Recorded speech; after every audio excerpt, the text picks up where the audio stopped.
Today I'll be teaching you an exercise called 100 and we will be doing it using two props. One is stability ball and the other one is a chair. But when you're using a chair, you need to place the chair against a stable surface, or you can also do this exercise on the edge of your bed. So let's get started. Let's talk about the 100 exercise. The 100 exercise is a very famous and a signature exercise in Pilates. The most important two things that you need to remember when executing this exercise is number one, the breath, and number two is the vertical pulses of the arm.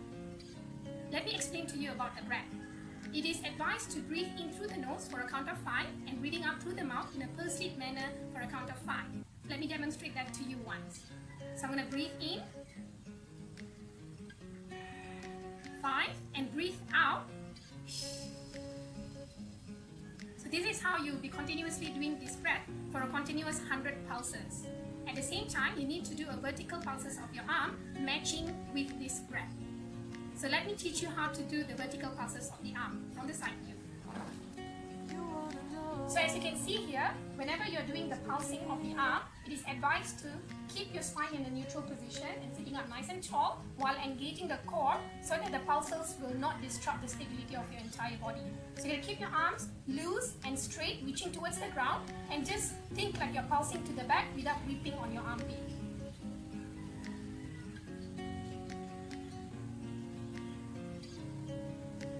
So this is how you do it.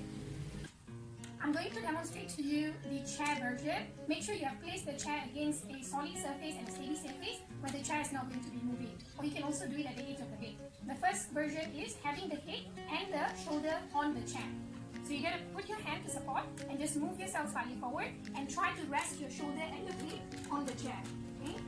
And then you're going to maintain in this bridge position while keeping a straight line in between your knee, hips, shoulder and your head, and reaching your arms to the side. So I'm going to do the rhythmical breathing and the vertical pulses of the arm over here.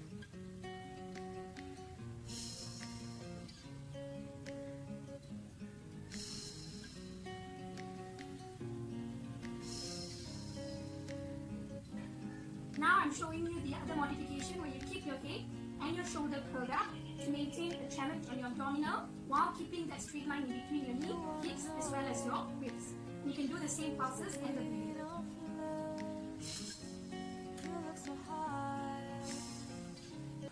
To do the exercise on the ball, try to sit at the edge of the ball while sitting on it, and then try to walk forward while resting your lower back and your spine on the ball until you are only supporting your head and your shoulders on the ball while placing your feet below your knee and reaching your arms long by the side. Engage your glutes to reach and thrust the hip up to create a straight line from the knee, hips, shoulder and ears. And the exercise looks like this.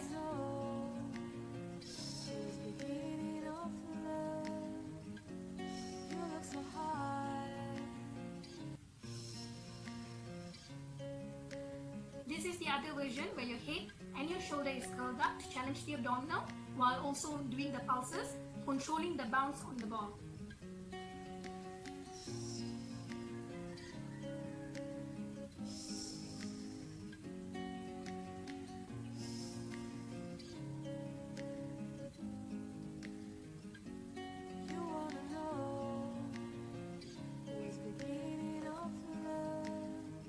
Come up from the ball, you need to walk back and come up to a straight sitting on the ball like your starting position.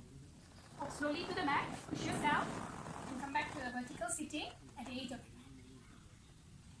Let's talk about the essence of this exercise. The most important key concept that you need to understand about 100 is using the vertical pulses of the arm and the rhythmical breathing to challenge the stabilization of your neck, your head, your scapula, your torso, your spine and your lumbo-pelvic region.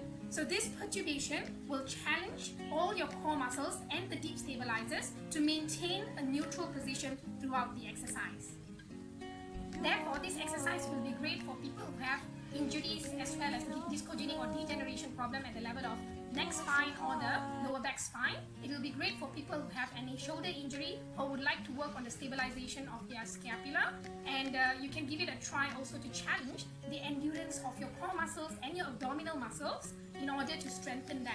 So the modification with the head and the shoulder placed on the ball or the chair will be much easier for the neck and as well as the head placement, while still challenging all your back muscle, especially the one that supports you in terms of your posture, your glutes and your hamstring, also your scapula stabilizers. Whereas the modification where you're going to curl up, that is going to be challenging your endurance of your abdominal together. The difference between the ball to the chair is that the ball is going to give you a higher proprioceptive challenge because you're going to constantly work your core muscles and your stabilizers to maintain on this uneven surface. Whereas chair or the edge of the bed is going to be much more steady. So you can start with that and then challenge it further if you have a ball with you. So thank you, give it a try, and